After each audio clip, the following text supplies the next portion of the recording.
Now, to adjust our app UI to different orientations, let's first of all take another look at this landscape mode UI. What's wrong with that here? Well, the problem is that this chart is too big and this list doesn't have enough space therefore. A better UI here would be to have the chart on the left and the list to the right, for example. And of course, that's just one possible way of improving the UI. Definitely feel free to use this as a practice opportunity to build different UI variations for different orientations. But here I want to indeed move the chart to the left and the list to the right. The question now just is, how do we do that without breaking portrait mode? Because of course here, in portrait mode, I want to keep the UI like this. I only want to adjust it if we're in landscape mode, or if we have that much width available, to be precise. On an iPad, for example, we also might want to have the layout on the left and the list on the right, even if it would be in portrait mode. So it's really the width I care about. If I have a lot of width available, having chart next to list might be preferable to having the chart above the list. So how can we adjust the code dynamically to the available space and update the UI if that space changes, for example, because the device was rotated? Well, for that, we can go to expenses start, because that is in the end where I do output the chart and my list here. This main content in the end is the list, if we have some list items.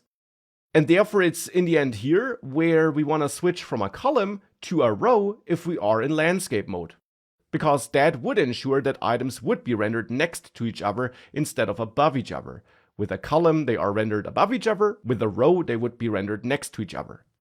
So therefore what we need to do here in this build method of expenses start is we need to find out how much width we have available. And if it's enough width, we want to switch from a column to a row. Now, to find out how much width we have available, we can use the media query class provided by Flutter. And you briefly saw media query towards the end of the previous course section.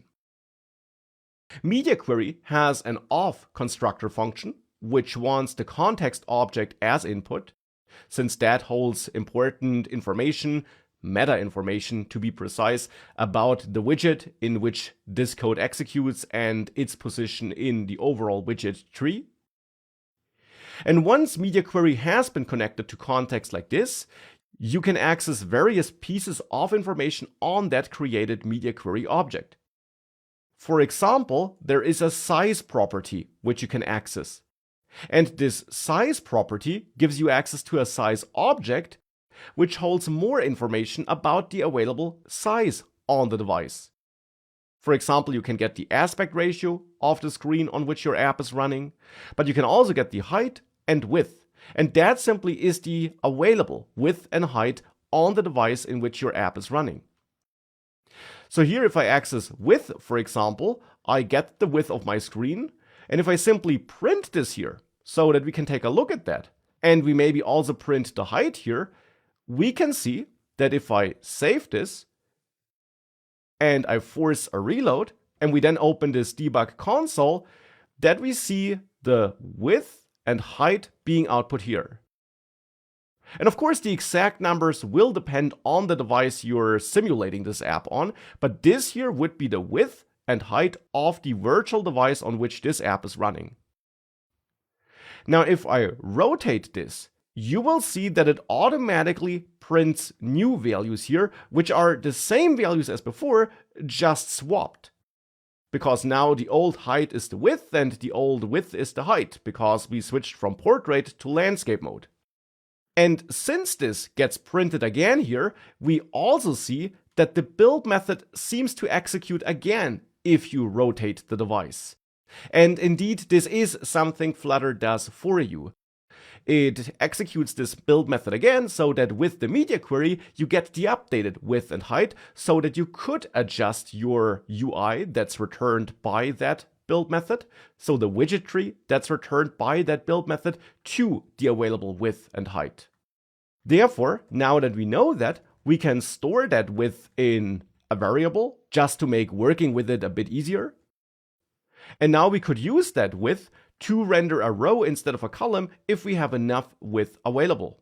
For this, we can use any of the conditional rendering approaches we learned about. For example, we can use a ternary expression. We can use this width variable, which I just created, this one here, down here in the body of this scaffold widget, and maybe check if width is smaller than 600, let's say. And if that's the case, we want to render a column so that we have the chart above the list. Because we don't have a lot of width available, hence having this vertical layout makes more sense.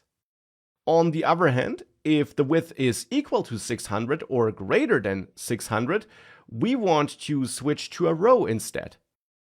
So we want to render a row here. And of course, the children of the row are the same as before for the column. So we can copy those children into the children list of the row. And with that, we switch from a column to the row depending on how much width we have available. Now there's just one thing we have to do, because right now this actually fails and we see nothing on the screen. Because one thing we have to adjust now is related to our chart. This chart widget in the end renders a container that has a width set to double infinity. Now I'll get back to what exactly the problem with that is. But in a nutshell, the problem is that with this width setting here, this container simply tries to take up as much width as it can get, only restricted by the parent widget in which this container, so in which this chart in the end, is included.